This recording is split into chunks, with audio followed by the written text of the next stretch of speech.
Morning, guys. It's Monday.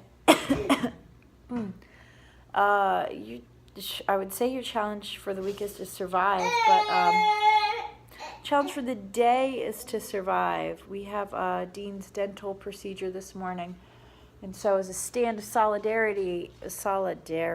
Oh my gosh, my brain! I haven't drinking or eaten anything since he stopped last night.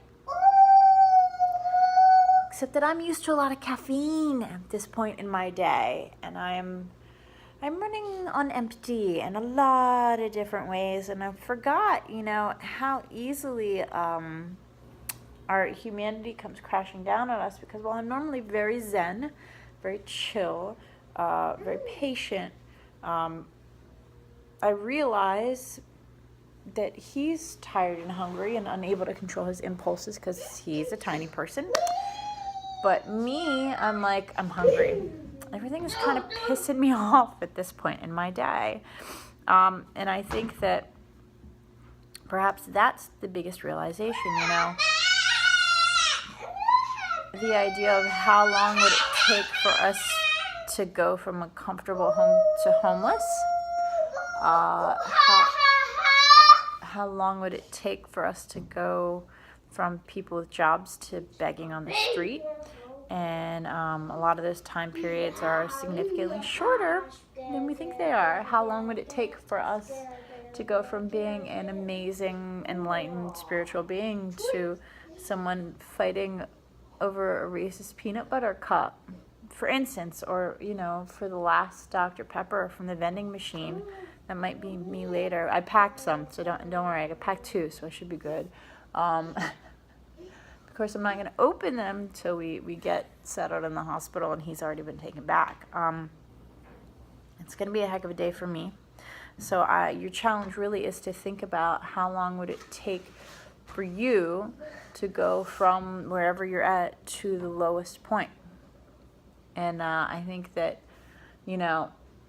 for me, realizing that it's tremendously shorter than I think it is reminds me to be kind to those that are in those circumstances. And really, that's the point. Any spiritual being is big on volunteering and giving back, because we realize how close we are to that point. And if we were at that point, that we would want help and love and compassion and understanding. He's in rare form today. So think about where you are now, and if this isn't the highest point in your life, think about the highest point in your life. Maybe that's for you being a new relationship in love. That's always the high point, and then the rest of the relationship happens. Maybe it's to being in a really fantastic job, and then something happens and you no longer have that job, whether it's, you have a medical issue or something happens in your family and you can't keep that job. Been there too. And what happens on the low end? And are you doing anything to give back to people that were in the situation that you were in? I think that we absolutely need to be, if spiritual people were volunteer people, our world would absolutely be a completely different place. Whether that spirituality is Christendom, Catholicdom, based on a religion, or based on a practice. And so I've personally been looking into a lot of different ways to get back to my community that obviously aren't hard on the pocket or the budget, and are more investing time and knowledge and strength. So, for example, giving back at a food pantry might mean something as menial as unpacking cans or produce.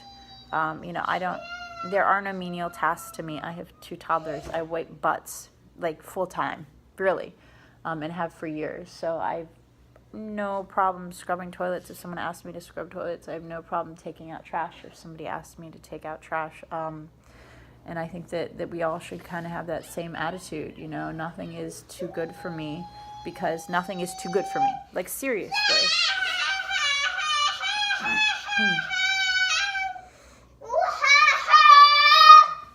And so that is your challenge for the week. How long would it take you to get from your high to your low? How long did it? If you've already experienced that? And then are you giving back to the people that are in those situations that you were in? Have a great week, guys. Let's focus on surviving today. For me, thrive, strive, survive. Love you guys. Talk to you later. Bye.